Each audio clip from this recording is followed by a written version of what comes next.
Hello नमस्कार। कैसे हैं आप सब लोग। आशा करते सब अच्छे होंगे, मस्त होंगे, स्वस्थ होंगे और व्यस्त होंगे। आज जो हम वीडियो बना रहे हैं आपकी वृषभ राशि के ऊपर। वृषभ राशि जिसके स्वामी होते हैं शुक्र। और आज जो हमारा सब्जेक्ट है, आज हमारा सब्जेक्ट भी यही है कि शुक्र जो है आपके 7 नवंबर को गोचर करने जा रहे हैं। कहाँ पर गोचर करने जा रहे हैं? धनु राशि में। धनु राशि में उनका गोचर होने जा रहा है। कितने बजे होने जा रहा है? 3:22 पर वो गोचर कर लेंगे अपना सुबह। ठीक है, तो बड़ा ही पावन दिन है। क्यों पावन दिन है इसे भी समझ लीजिए। उस दिन छठ पूजा का भी आरंभ हो रहा है, आप इसे ऐसे समझें। तो सबसे पहले तो छठ पूजा की आपको बहुत बहुत शुभकामनाएं। सभी भाइयों को, सभी बहनों को और सभी को हमारा पूर्ण रूप से हम इस बात का आपको करते हैं कि आप पूर्ण रूप से इस त्यौहार को पूर्ण रूप से आनंद से बनाएं। ठीक है, चलिए बात कर लेते हैं शुक्र क्या है, आप इसे ऐसे समझ लेते हैं। शुक्र क्या है? शुक्र अपने आप में कंफर्ट्स है, शुक्र अपने आप में वैभव है, शुक्र अपने आप में सुंदरता है, शुक्र अपने आप में आप समझ सकते हैं जितनी भी हमारी भोग विलासता की जो भी चीज़ें होती हैं उन सभी में जो हमारा जो मेन रोल होता है उन जो शुक्र इन सब की चीज़ों के कारक होते हैं। आप इसे ऐसे समझ सकते हैं जितने भी हमारी सुख, समृद्धि, शोहरत, प्रतिभा, सौंदर्य, जो इनका सबका प्रतीक कौन है? इन सबके जो प्रतीक हैं, इन सबके प्रतीक आपके शुक्र हैं। आप इसे ऐसे समझ सकते हैं। ठीक है, चलिए तो अब क्या है जो हमें ऐसा करना है, जो हम इसका शुक्र जो आने जा रहे हैं उसका पूर्ण रूप से फ़ायदा उठा लें।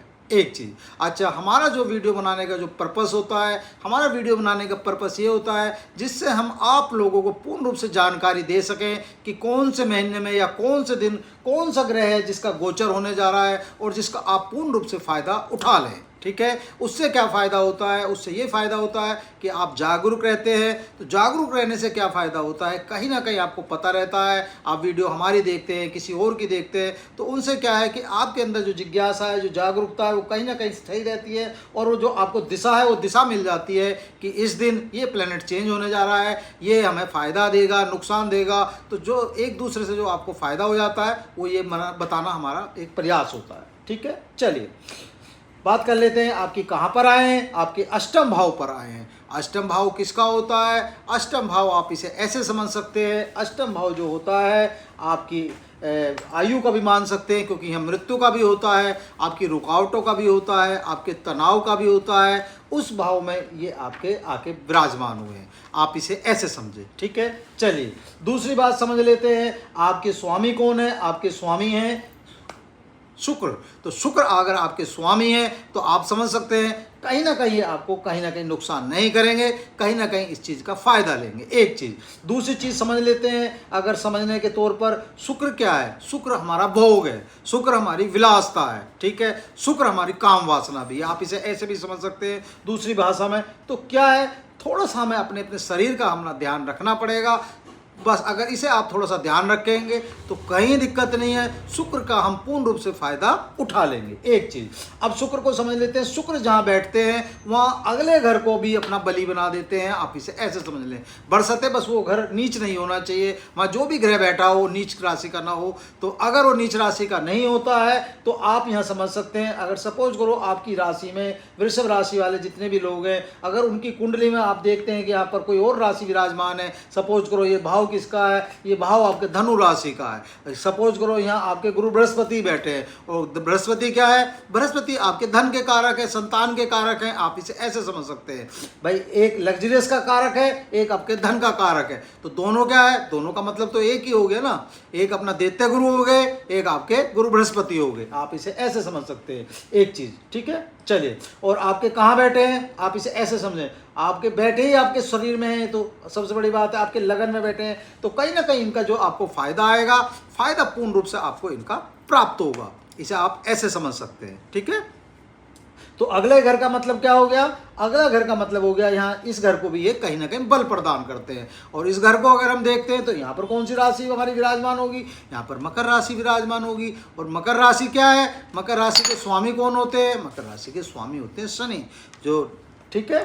तो उसके जो स्वामी हो गए शनि हो गए, और शनि क्या है आप जानते ही हैं, जैसे आप कर्म करते हैं वैसे आपको फल देते हैं, ठीक है। एक चीज़ तो कोशिश करें कि जो भी आप कृत्य करते हैं, जो भी आप काम करते हैं, जैसा भी आप जीवन में अपना जो भी आपका क्रियाकलाप है वो ठीक रखें, अपना आचरण सही रखें, तो कहीं ना कहीं आपको इसका पूर्ण रूप से फायदा प्राप्त होगा। इस घर से तो आप प्राप्त लेंगे ही, इस घर से भी आप प्राप्त कर लेंगे, एक चीज़। दूसरी चीज़, ये हमारी कुछ अधूरी इच्छाओं का भी घर है, कुछ अधूरी ख्वाहिशों का भी घर होता है। तो अधूरी ख्वाहिशों का मतलब क्या हुआ?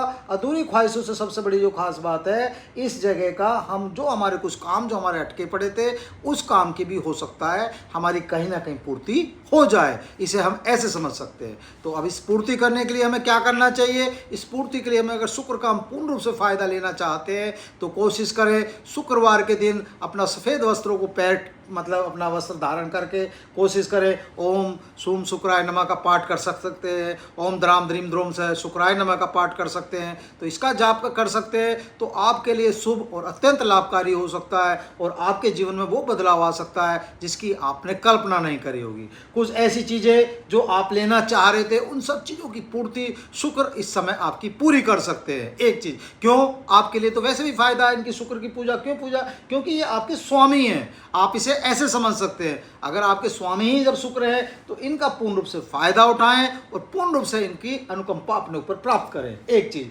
दूसरी चीज देख लेते हैं, शुक्र को एक सातवीं दृष्टि प्रदान है, उस सातवीं दृष्टि को भी समझ लेते हैं कि उस सातवीं दृष्टि कहां पर पड़ रही है। तो 1 2 3 4 5 6 7 कहां पर आके बैठी? आपके धन पे, आपके जो ठीक है द्वितीय भाव पर। और द्वितीय भाव किसका भाव होता है? उनका स्वयं का भाव होता है। तो ये बात तो आप समझ लें कि आपको धन की तो कहीं भी चिंता नहीं होनी चाहिए। क्यों नहीं होनी चाहिए? दूसरी चीज़, यहाँ पर जो राशि विराजमान है, राशि भी कौन सी विराजमान है? मिथुन राशि विराजमान है। मिथुन राशि के स्वामी कौन होते हैं? मिथुन राशि के स्वामी होते हैं बुध। और बुध क्या है? बुध अपने आप में भाग्य है, बुद्धि है, ग्रहों के राजकुमार हैं, आप इसे ऐसे समझ सकते हैं, वाणी है। तो एक दूसरी चीज़, जितनी भी कला से संबंधित लोग हैं, किसी भी कला से संबंधित जो लोग हैं, उनके लिए भी शुक्र कहीं ना कहीं पूर्ण रूप से वो फायदा करेगा जिसकी आपने कल्पना नहीं करी होगी।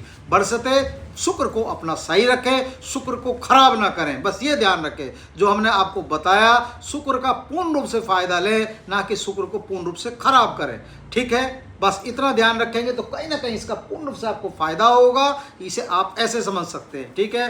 उपाय के तौर पर जो हमने आपको बताया, अब उसका आप जाप करते रहे, उसका पाठ करते रहे, तो कहीं ना कहीं पूर्ण रूप से आपके लिए लाभकारी, मंगलकारी, सब ये फायदा करेगा। आप इसे ऐसे समझ लें। उम्मीद है वीडियो आपको अच्छी लगी होगी। अगर अच्छी लगी तो प्लीज़ लाइक करें, शेयर करें, ठीक है। अगर बटन नहीं दबाया तो प्लीज़ बटन भी दबा दें, जिससे जो भी नोटिफिकेशन होता है वो आपके पास पहुँच सके। धन्यवाद।